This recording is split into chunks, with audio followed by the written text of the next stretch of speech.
অ্যানাস কিচেনে আপনাদের সবাইকে স্বাগত। আশা করি সবাই ভালো আছেন। আজকে আমি বানাবো কাতলা মাছের কালিয়া।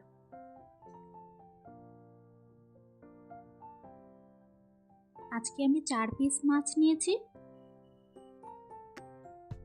মাছে প্রথমে নুন, হলুদ ও তেল দিয়ে মাখিয়ে রাখবো।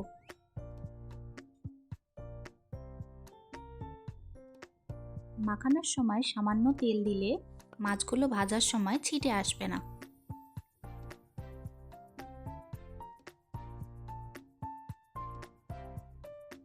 এখন কড়াই গরম করে পরিমাণ মতো তেল দিয়ে মাছগুলো ভেজে নেব।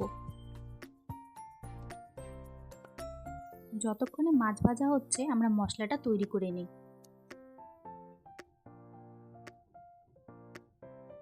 নিয়েছি একটি পেঁয়াজ কুচি,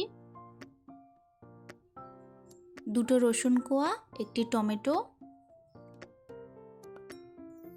মিক্সি জারের মধ্যে হাফ চামচ করে হলুদ গুঁড়ো, লঙ্কা গুঁড়ো, ধনে গুঁড়ো ও জিরে গুঁড়ো,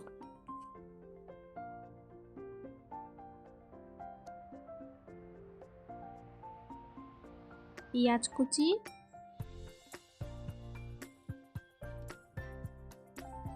দু কোয়া রসুন ও টমেটো সামান্য জল দিয়ে পেস্ট বানিয়ে নিব।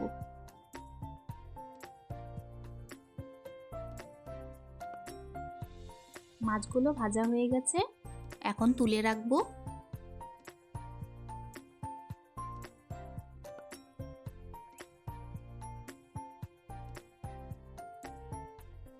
মাছ ভাজার তেলের মধ্যে জিরে, তেজপাতা ফোড়ন দিব।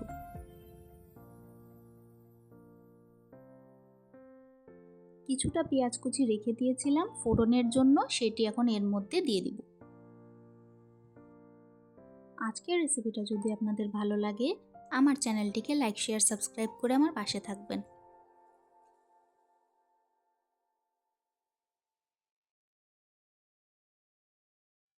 পেঁয়াজে অল্প করে নুন দিয়ে দিব।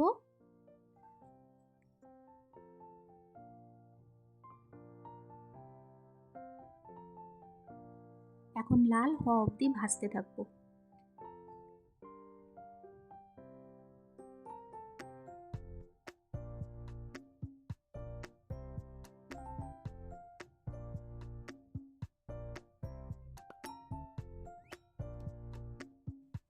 পেঁয়াজ এখন ভালো মতো ভাজা হয়ে গেছে, এখন আমি মিক্সি জারের পেস্টটা দিয়ে দিব।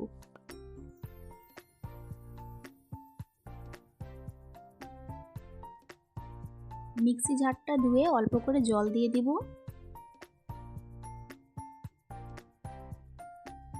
এখন ভালো করে কষাতে থাকবো তেল ছাড়া অবধি।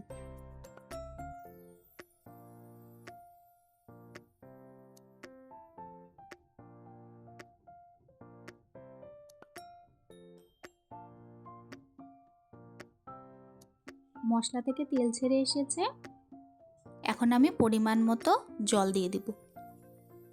আমি সবসময় গরম জল ব্যবহার করি, এতে করে ঝোলের টেস্টটা ভালো আসবে।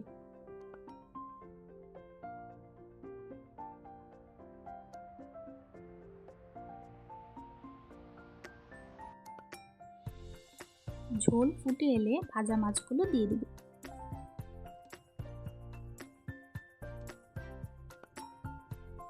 এখন 2-3 মিনিট ফুটিয়ে নিব।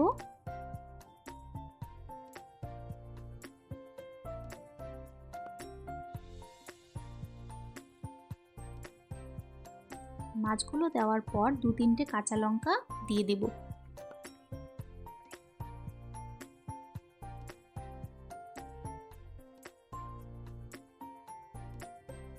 নামানোর আগে 1/4 টিস্পুন গরম মশলা গুঁড়ো দিয়ে 1 মিনিট ফুটিয়ে নিলেই তৈরি হয়ে গেল আমাদের আজকের কাতলা মাছের কালিয়া।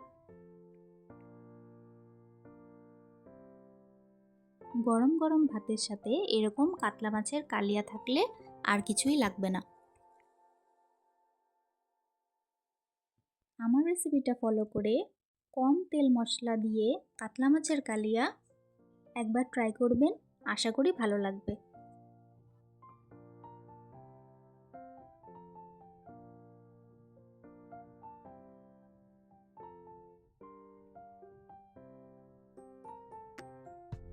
আজকের ভিডিও দেখার জন্য আপনাদের সবাইকে অনেক ধন্যবাদ।